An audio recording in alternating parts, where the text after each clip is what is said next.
พี่น้อง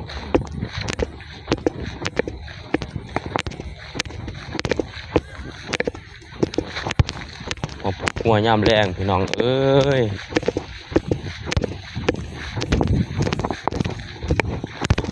มื้อนี้ก็บ่ได้มัดซ้ำมื้อนี้ฝนตกพี่น้องเลยพายุเข้ามาเกี่ยวตากแดดไว้พายุเข้ามาก็ได้ปลาบ่ได้มัดจอดตากแดดอีกไปก่อน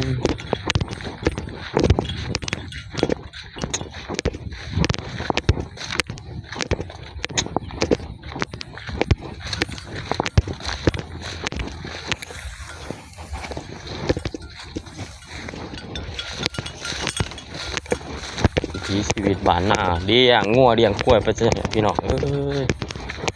หาอยู่หากินไปตามธรรมชาติ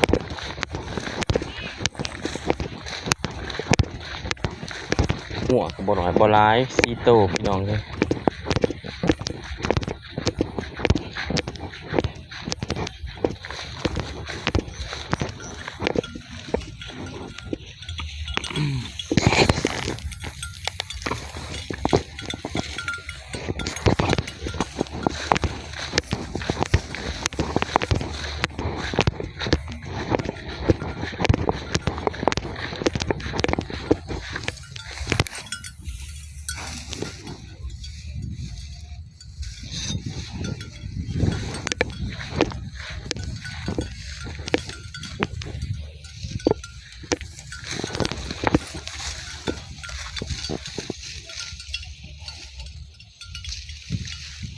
กินน้ำบ่จักเจ้าไม่กินน้ำอยู่บ่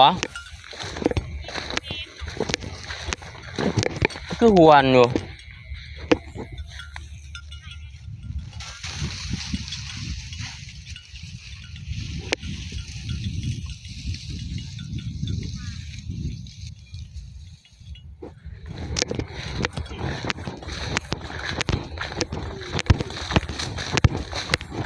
เลิกเกินคือ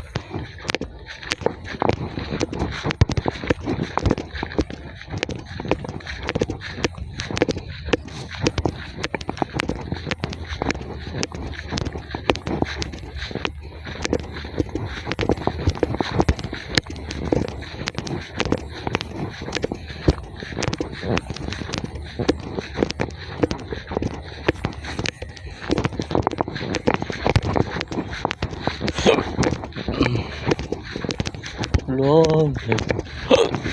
ป่าไอ้นี่นะสิตายก่อน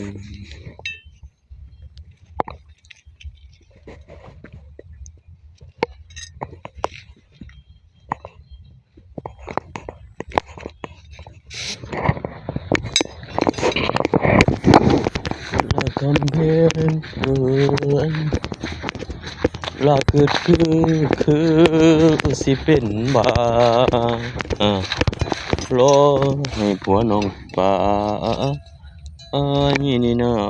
สิตายก่อนละคำเพลงเอ่ยเป็นหนาวเป็นฮ้อน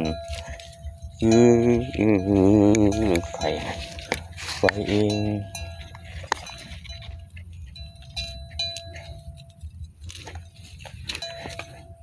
ละนางเอ่ยนาง